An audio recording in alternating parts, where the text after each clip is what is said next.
Hey, it's Rick with Rock Bottom Outreach, and it is Real Talk Tuesday. So, this is something I posted on Instagram yesterday, but I want to read it so that nobody's left out of it because I think it's absolutely powerful. It's something that's taken me a long time to understand. And because sometimes God is trying to do things and we fight Him against it. We want to instill our will and not His will. So check it out. The book of Mark, chapter 4, verse 10 says, when He was alone, the 12 asked Him about the parable. The question is, have you ever been alone with God? His solitude with us. When God gets us alone through suffering, heartbreak, temptation, disappointment, sickness, or by thwarted desires, a broken friendship or new friendship, when He gets us absolutely alone and we're totally speechless, unable to even ask one question, then He begins to teach us. Notice Jesus Christ's training of the 12. It was the disciples, not the crowd outside, who were confused. His disciples constantly asked Him questions, and He constantly explained things to them, but they didn't understand until after they received the Holy Spirit. Look at John chapter 14, verse 26.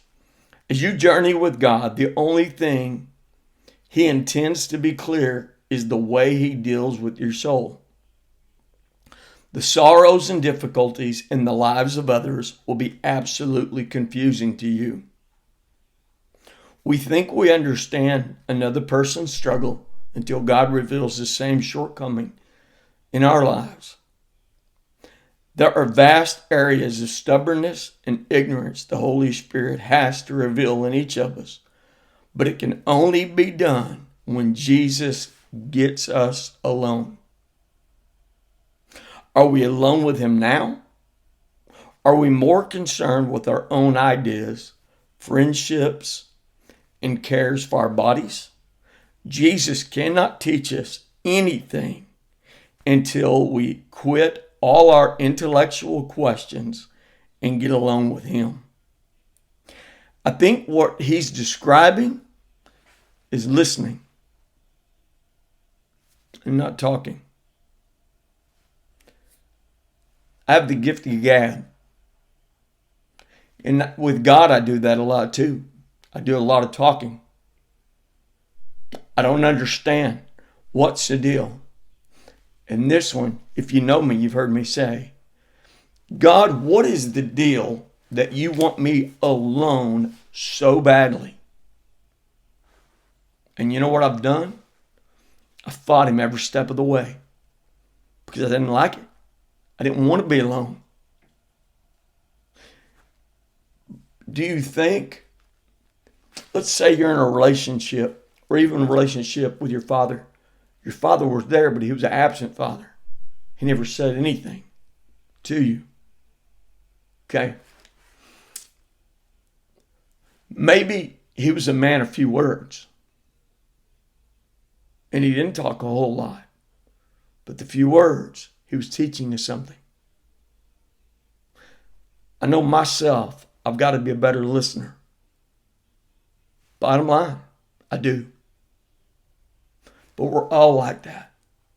We'll go from relationship to relationship. It doesn't matter how toxic it is.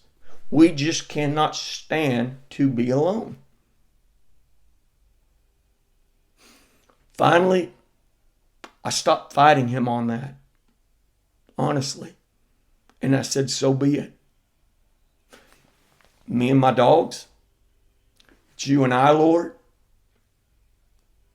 I will be a sponge and I'll absorb what you want to teach me. Because my way of doing things doesn't work out so well. How about you? Do you fight being alone with God? See, it was 2008 to 2009. I was in that cabin on that ranch alone with God. No satellite dish, no internet. And I would still fight him on that. But I'd walk around out there. And one night it was foggy. And I could feel the horse's presence by me. It was a horse ranch, jumping horse. And for some reason, one night, this horse kept blocking my way. And I'm like, hey, okay, cool. I'm not going to go down by the creek bed tonight. I'm going inside. Next day, the ranch hand said, hey, do you see the bobcat? I said, what? He said, oh, yeah, big bobcat last night by the creek. My point is this. A lot of times God's trying to get our attention because he knows what's best for us if we're willing to listen. It's Rick with the Rock Bottom Outreach.